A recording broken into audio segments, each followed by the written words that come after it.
Thank you for coming. I saw a lot of familiar faces at the door and see a lot of new faces in the room. So thank you very much for coming. Go ahead.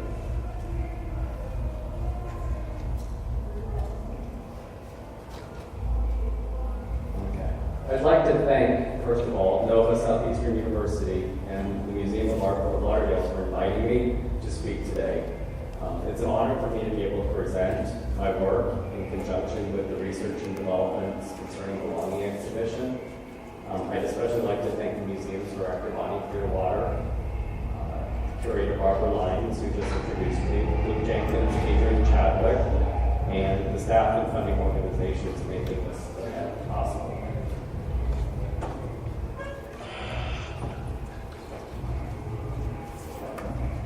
The majority of the work that I'll be showing today was made between 2012 and 2013 by MFA thesis work while studying at the University of Miami.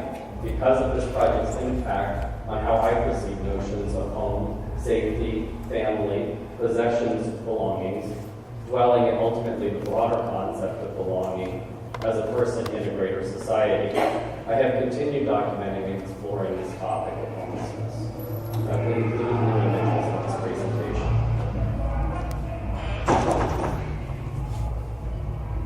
On June 22nd, 2010, the Obama administration put into place a strategic plan to prevent and end homelessness in America.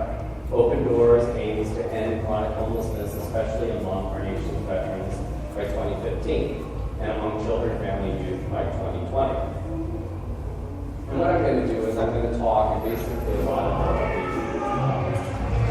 discussing or reading a lot of my thesis document, along with the images that I created during those times. Helping to quantify this population living without permanent housing, members of local communities come together annually on a single night in January as part of a national task force to physically count the number of people, sheltered and unsheltered, experiencing homelessness.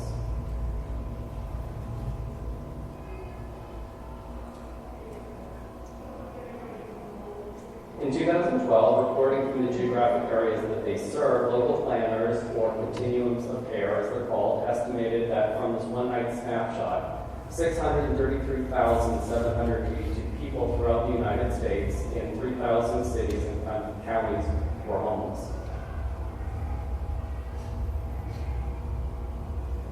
Although these numbers from the U.S. Department of Housing and Urban Development's 2012 annual point-in-time estimate shows a decline over previous years, older data reports estimates as high as 3.5 million individuals having experienced homelessness annually.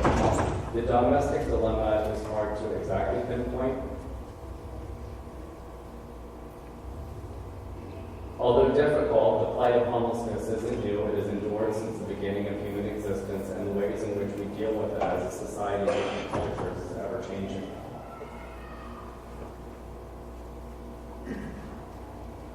Working in the tradition of social documentary photography and having been greatly influenced by my father, a veteran press photographer, James H. Black, I decided to focus my thesis work around the current state of homelessness, with particular focus on those living in the woods. I sought to not only document the social predicament in the communities that I consider my own home, mostly in California desert where I've lived, and Central Florida, and as well as Southern Florida down here.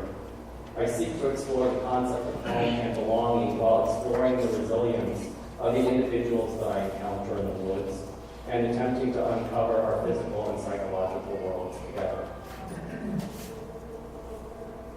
I have to stop really quick and just make a comment that when I drove in today with a mentor of mine from Eastern Florida State College, there was a large number of people, and I know that's this area has a large homeless population, and they were lined up at a food truck or a food line.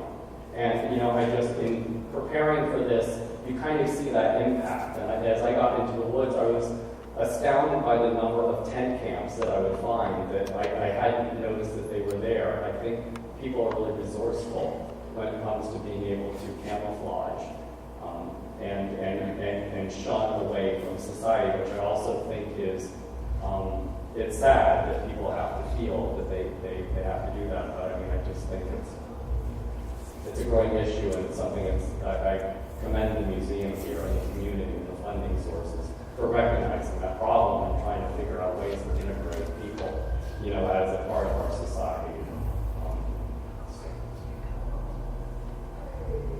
My project commenced after following a woman navigating a bicycle covered in plastic water jugs into the Florida brush near my childhood home.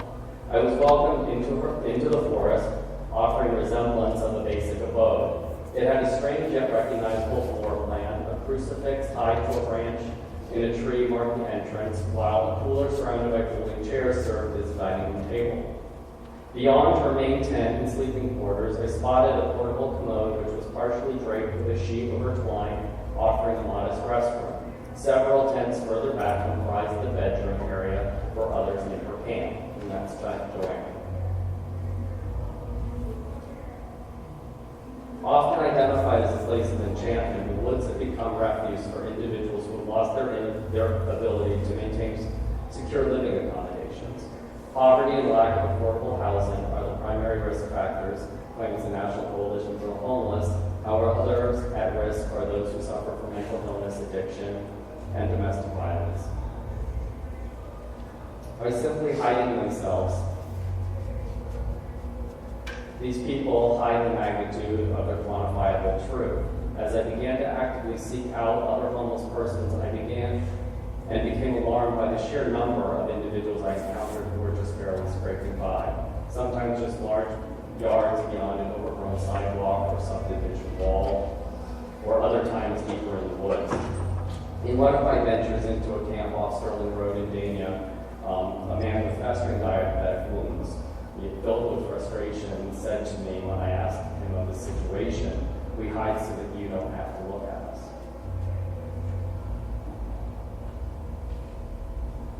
To become more knowledgeable of this growing plight, shortly after meeting the understandably upset man, Joanne from partner Kevin, and another group of 5 individuals living in the mangroves close to the Key West airport, I signed up as a volunteer with Brevard County's chapter of United Way in its partnership with HUD's 2013 point-in-time count of homeless persons. As part of the volunteer staff, I was assigned to the Cocoa Beach vicinity, another area close to where I grew up and one in which I was quite familiar. According to John Farrell, an advocate for the homeless and executive director of the Daily Bread Soup Kitchen in that area, about 2% of Brevard County's population can be classified as homeless, representing 12,000 people who either live outdoors or who live with others on a temporary basis because they do not have their own housing. To assist in locating homeless for the point-in-time count, I was provided a target list of places known to gather homeless like churches, libraries, bus stops, grocery stores, and parks. Knowing this territory was outside the parameters of my thesis research of people in the woods, I used the experience to learn more about the community of homeless at large and how they existed day to day through recreation venues and the aid of charitable resources, such as St. Vincent de Paul in the area that I was assigned to. By the end of the day, I had counted 23 individuals living without permanent shelter. This gentleman in the photo is Tom, and he was number 23. The images emanating from my investigation not only bear witness to the human plight of homelessness as part of an ongoing social dilemma, they offer insight by revealing human life through likeness rather than statistical data. Although both records present themselves on paper or digital display, it is the photograph that has the unique ability of staring and silently asking why. This photograph of Debbie represents a far more compelling problem. In a weakened state, suffering with skin lesions and a high fever, Debbie's vulnerability is exacerbated by living outdoors without protection from shelter and access to proper medical attention. She is exposed not only to the elements, but to other drifters, as well as deadly wildlife, dehydration, and chronic infection. When photographing Debbie in the close proximity of her barely shaded personal space, she told me about a prior night's attack. Heavy rocks being the size of bricks being hurled into her sight by teenagers, she thought, barely missing her head. Terrified, she ran and she walked the streets all night despite her sickly condition. Living in the California desert, this portrait of Debbie's partner, Dave, shows the reality of the harsh summer sun. The feminine elements of this photograph paired well with an intimate conversation I shared with him after we had met, which is one of the reasons I find portraiture and storytelling important. I've had conversations with many people regarding this, and I think, and many of the people that I photographed who allow me to photograph them, I always ask. I don't photograph without permission, and many of them want me to tell their story. They specifically tasked me if I'm going to take their photograph. They want their stories told. And Dave was just a really, really interesting individual. I won't share the exact conversation, but I just felt that I captured it in a portrait. So as far as me restricting or holding back part of the narrative, I think it comes across in this image so that you as viewers can maybe interpret some of this.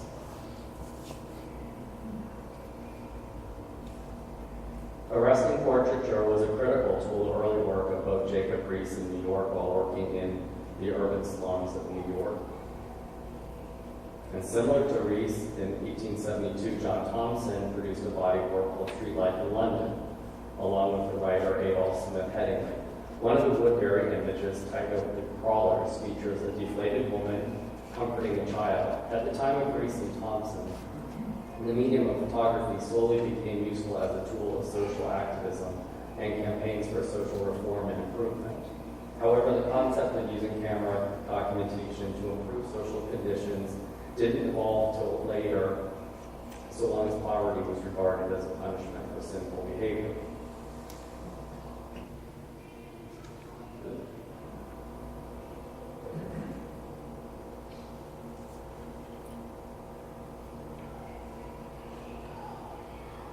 Social documentary photography of the Great Depression era became recognized as a tool to evoke compassion.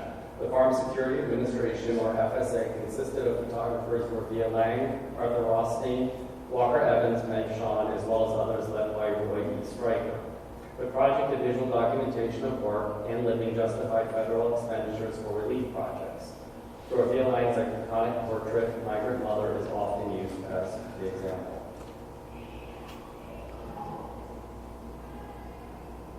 Continuing this tradition, over half a century later, Anthony Hernandez documented the homeless, not their faces or likenesses, rather their physical environments and what they left behind in and around the Los Angeles area in the late 1980s and early 1990s. This work, Anthony Hernandez's work, Landscapes for the Homeless, actually really kind of hit a note with me as far as how it relates to my own work. I was introduced after I had begun creating a lot of these images, and there were a lot of similarities that I saw and I felt kind of akin to this photographer.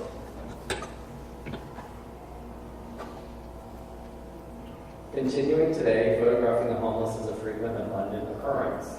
Does the abundance of the images surrounding the plight of homelessness aid or vilify the homeless, I ask you? I will let you make your own decisions.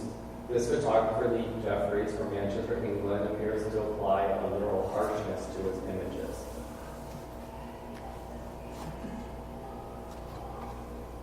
And members of the audience that know me and my work from University of Miami might recognize the subject. I was surprised to find when I went to Mr. Jeffries' site this portrait done in February of 2014, and he's left it untitled, and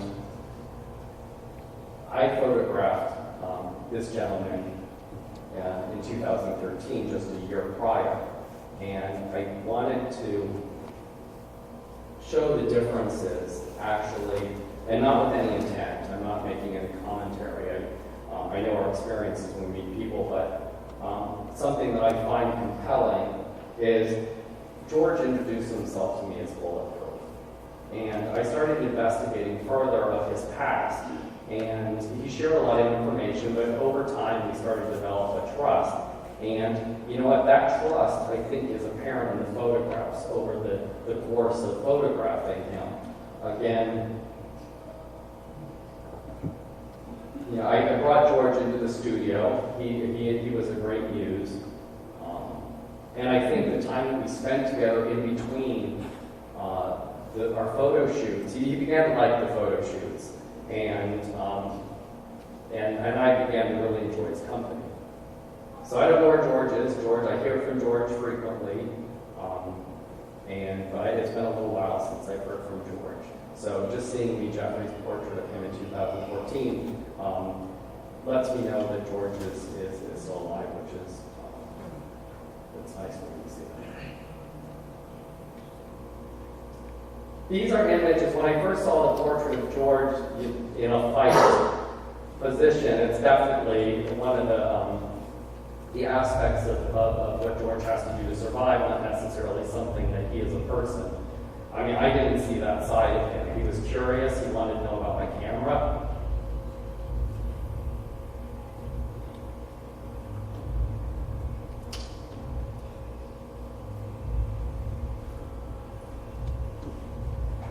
But he also had a lot of life in him, despite his sad story. He was a product of abuse from a very early age in the foster care system, and just had an amazing story. He was bitten by a rattlesnake when he was 4, and his family didn't. You know, his single mother, I guess they didn't take swift enough action. So later that night, when his arm had swollen to about the size of a basketball, they finally took him to the emergency room and had the pressure released. And he didn't lose his arm, but he's got scars on his arm, which I photographed. He was also shot 7 times and stabbed 6. And so his body's covered with scars, bullet holes. And you can actually see, well, you can see them here. But it's also, you know, George had a really friendly side. And, you know, I wasn't afraid of George or worried about George at all. And George was, I'd like to see George again. Okay, I use both analog and digital technology in my work and synthesize both black and white and color imagery. So it's a hybrid of work, which I don't know if it's good or bad. It's just something that I choose to explore the world. You know, I see both color, black and white. I use the digital technology. So I kind of, you know, I kind of fly by the seat of my pants as far as the tools that I use. And I also use my father's vintage camera that he shot with. So hence the analog, and I still shoot film. The tools allow me to adapt visually and investigate the spaces and the people that I encounter.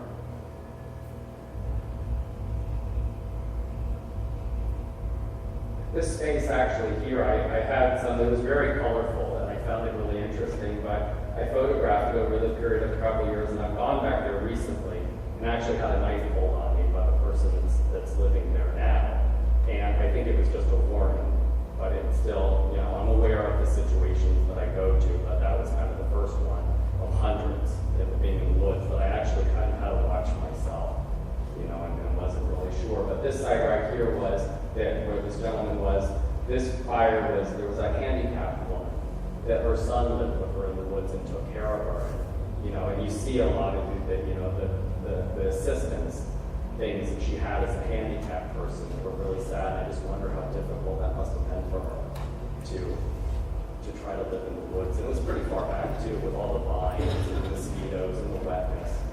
So, you know, I often stop, and visually it's generally very, very rich, and a lot of you know, questions come into my mind, but then I really ultimately pull back and think and try to imagine myself in that, having to live like that.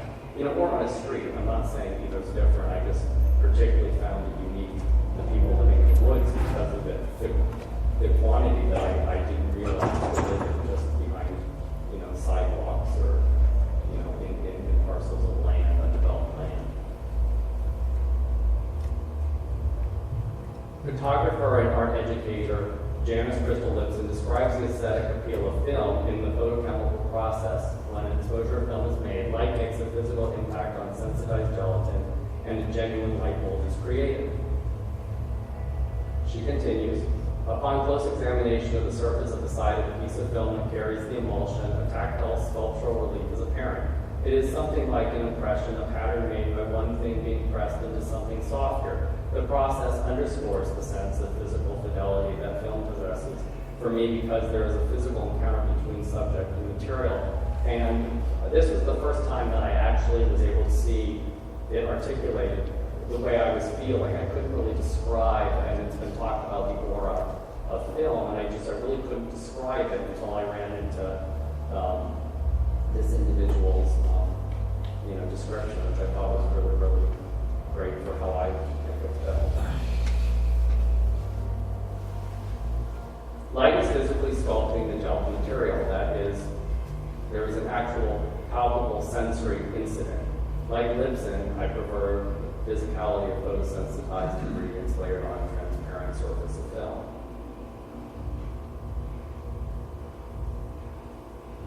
When thinking about my topic of homelessness as a state of being rather than a physical art form, I began with a quote from The Blank Without a Home written by Friedrich Nietzsche when he was young. He who sees me knows me, and he who knows me names me, the homeless man. No one may dare question me where my home is. I am simply not confined to space and fleeting time.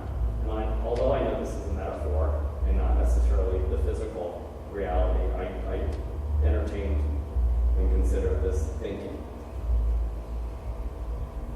Along with the touchstone of his philosophy on human behavior that he called the will to power, Nietzsche, an existentialist, believed that homelessness was an experiential ephemeral ideal. Martin Heidegger, another German philosopher, asserts uncanniness is the basic being and kind of being in the world, even though in an everyday way it has been covered up.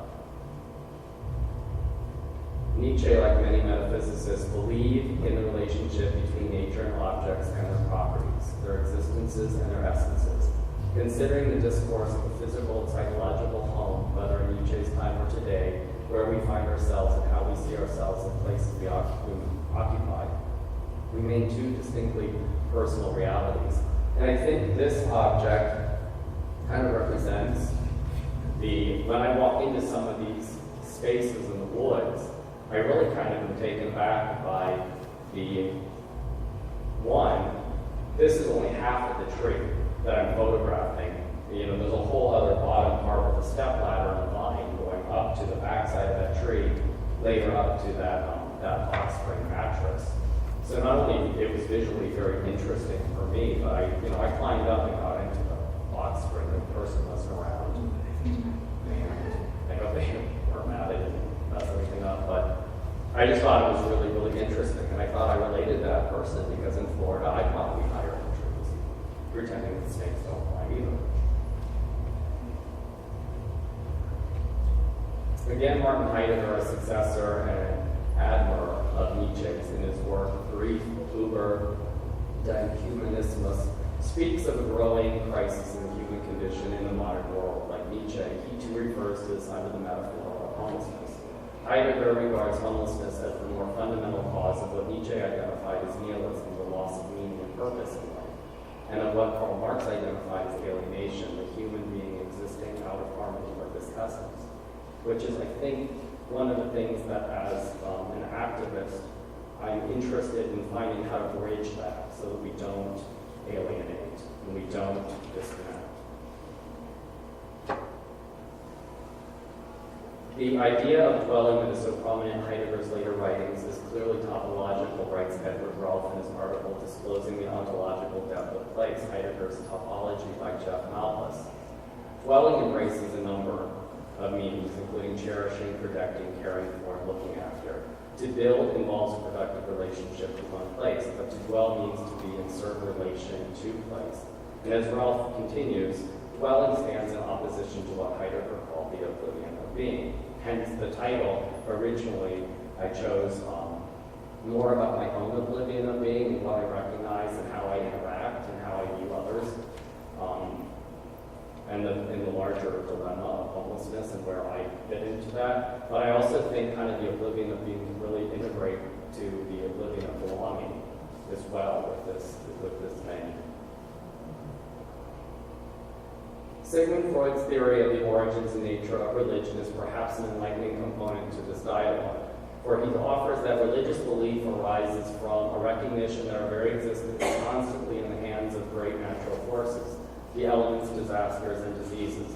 With these forces, nature rises up against us, majestic, cruel, and inexorable. She brings to mind once more our weakness and helplessness. The realization offends and threatens our narcissistic self-regard, and we thus seek some form of psychological defense. Freud locates his defense in what he calls the humanization of nature, his circular reference. In conclusion, I borrowed from both Heidegger and Freud the German word Heimlich, and its uncanny references as it relates to my subject's recreation of domesticity among the woods. In Freud's essay, The Uncanny, he states that the uncanny is the name for everything that ought to have remained secret and hidden, but has come to light, much like the subjects of my work. According to Freud, ideas are born from man's need to make his helplessness tolerable. But it is this helplessness that I call into question. By hanging the clothes in trees and clinging to keepsakes soaked in soil and naked earth, I feel these people living in the woods take back this so-called helplessness and offer a visual record of their fortitude and their humble sense of pride. Thank you.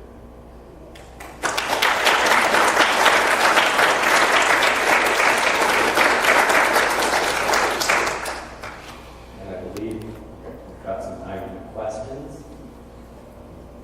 And if I could just ask if you guys have any questions, that you use the microphones that way.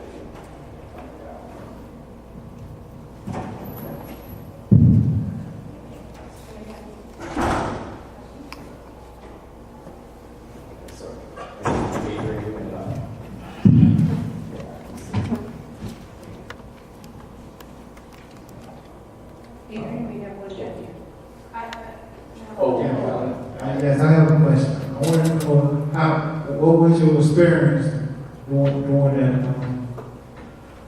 doing all this topic work with the people? And thank you for the question about what's my experience. Well, I originally wanted to create a body of work for my thesis exhibition that had a social component.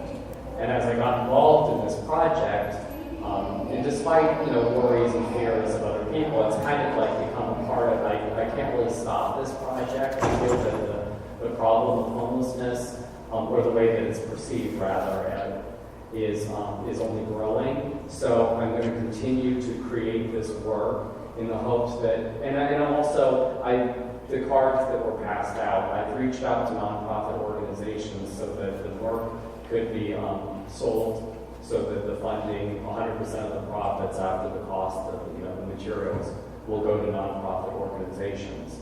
So a lot of the social work that I'm doing, I'm really hoping through the experience that you're asking about can actually help fund some organizations, bring awareness to populations so that people are not discriminated or vilified for not having a home, falling on hard times, working with agencies to perhaps catch people falling through the cracks.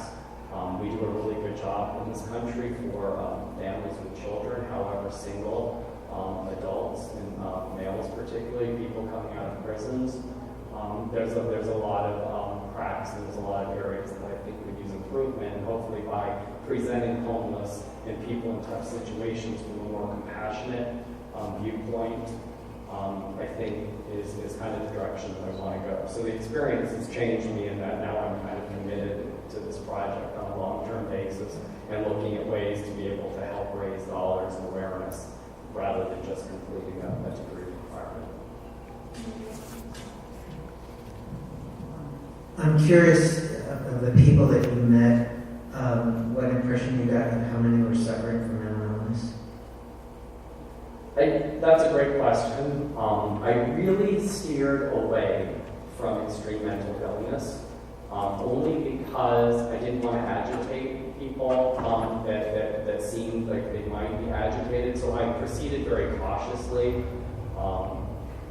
I don't know, my demeanor, I tried to be alert, yet I tried to, I made myself present and I announced myself, but I didn't immediately go into these situations necessarily looking for a photograph. There's many people that I haven't photographed that I still work with and talk with.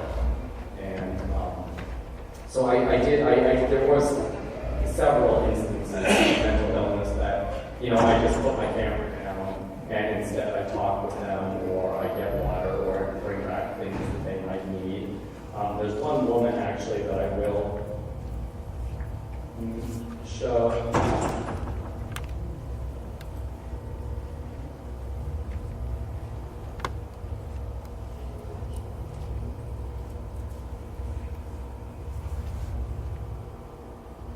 This woman right here, Mary, she's really interesting and she's really cantankerous and she's known throughout Brevard County.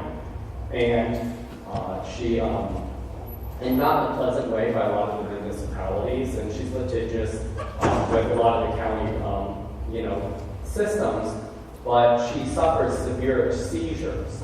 And she brought me into her tent area, and her partner, her former husband had a Purple Heart, is in a retirement home, but she has this new husband in the woods. And he showed me where, with her violent seizing at night, where she had ripped apart the tent, in the corner of the tent where she sleeps because she violently seizes. And I thought that was, I just couldn't imagine. I mean, a tear ripping apart lining of a tent was seizing that bad. So he holds her and comforts her. And she didn't let me photograph her for a long time. And then finally one day it was raining, and she went to come back from getting her cell phone charged to a friend's house. And she just stopped, and she said, I was sitting talking with her new husband, and she said, Sean, you can photograph me. And she caught me off guard. So I just thought the moment was right. Obviously, she informed the moment. So it was her moment that she chose. But, and I'm not disclosing or saying anything. A lot of mental illness, back to the original question, many people disclose it to me up front. There was one time I was doing the point in time count, which I'm going to do again this year, but there was a young woman who said that she had been abused and said that she had been raped, and she was at the side of the road in Cocoa Beach. I sat with her and she was really frustrated, but she told me she was schizophrenic and that she was on medicine, and I sat with her for hours trying to call resources to identify, okay, how do we get her back onto her medication? Where does she go to be checked up? Where can we get her to a female shelter? And there's all these disconnections. They wouldn't let me talk to her. They wanted to talk back to her. She had to take a bus for an hour. They couldn't make the appointment until 2 Tuesdays from the following week. And she'd have to go back another couple hours because they didn't have a bed for her. The women's shelters do not have beds. I walked away from a woman who told me she'd been raped on the streets, not knowing what to do for this person. And that was a horrible feeling. So back to your question about, my experience. I don't know what to do in a lot of these situations. I don't have the answers. I'm documenting, I'm photographing, I'm trying to navigate, I'm getting involved with United Way, I'm doing these time counts. So, I'm just trying to digest and analyze this myself, to try to figure out where in this world can I help, so. In your experience, do you ever get the impression from people that even if given a way out, they would almost prefer this way of lifestyle? Let me see if I'm hearing you right. If there's any of the people that prefer living in the woods, there's a lot of people preferring to live in the woods, which actually made this experience a lot easier. A lot of it's sad for me, but a lot of it's really happy because there are people that want, and I go into some of these really beautiful spaces in the woods that these people have negotiated with the landowners because they're not able to develop. It's just not an economic right time. So these landowners actually allow the people, and they have a great relationship with them. They keep them clean. They worked it out with sanitation departments to carry away their trash. So they manage the land. And so there are some too that tell me they're taking a year off They don't have to worry about bills, they don't have to worry about rent, and they take the time to work whatever work they can do. If they're on assisted funding, then they're able to save up money, and then they're able to, go back into traditional housing. So many times it's their choice, and a lot of them, I've had wonderful times actually going and spending time with people in the woods playing cards, or, just last Thanksgiving I got more phone calls from people living in the woods just to ask me how I'm doing and to say hello and see what I was up to than friends or family, which I thought was really great. Not asking for anything. So. 2 more questions. I have a question. Hey there. How can we as a community get our young people to have events in art? And my second question was, have you thought about going to like elementary, middle school, high schools and doing with children that's in school? Well, and could you ask the first question again? My first question was, how can we as a community get our young people to come and do art? Because sometimes us young people, teens, 20s, early 30s, maybe some late 30s, trying to get jobs, but then we don't know where our resources are. How can we as a community get those things and have them to do art as well? Okay, perfect. Let me, and I think that's a really great question. So how do we bring in children of our community so they have opportunities, expressing whether, are homeless children or all children? All children, okay, which I think that's what I was hoping you were leading. I think like the program here at the museum is a perfect example. I think bringing, this to the community with different tangible, ways of expression. I think the Artist in Residence program here is great. I was talking with Frankie upstairs, who's reading and he's investigating artifacts and keepsakes in how, things get misplaced or, and I'm paraphrasing. I know his project's much richer than the way I just summed it up, but I think by doing that, I noticed there was a community corner upstairs with part of this exhibition where people can express themselves. I think there's a lot of school programs. I think I know there's cameras for kids.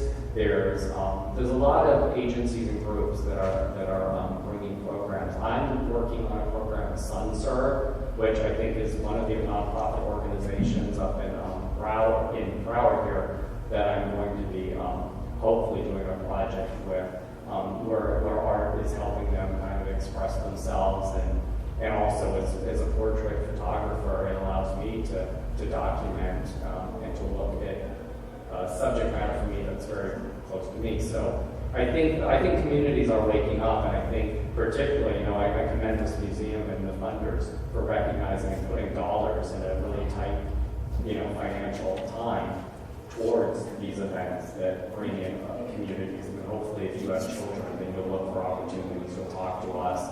You'll, if you're coming here, you're attending this venue, so show their interest. So if you have children, share that with your children.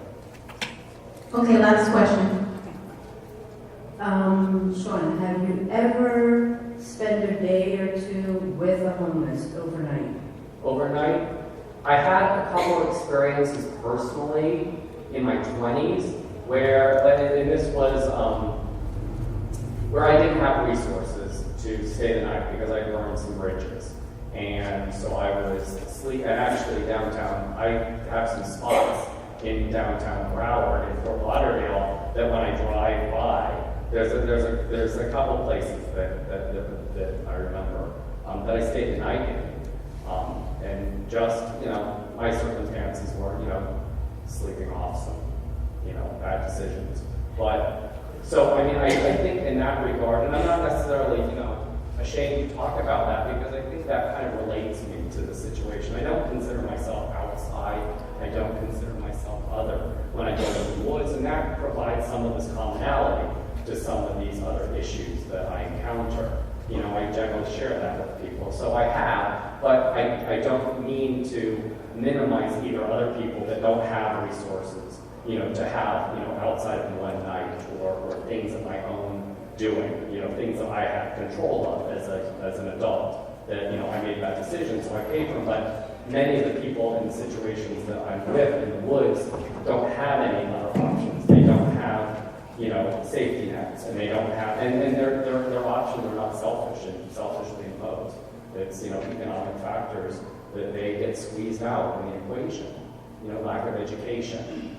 You know, their lack of, you know, they don't come from families that were successful, or you know, other people that had to work harder for what they have, I had one gentleman, and I'll say that maybe we're wrapping up, but there was one gentleman who I photographed, and he'd been attacked, and I have a picture of him with his teeth in his hand because he'd been beaten with a baseball bat. He was living in the woods. He was a boat. He worked doing resin construction on boats up in Palm Beach County. And his wife had terminal cancer, and he didn't have insurance. And he spent every last time he had to take care of her.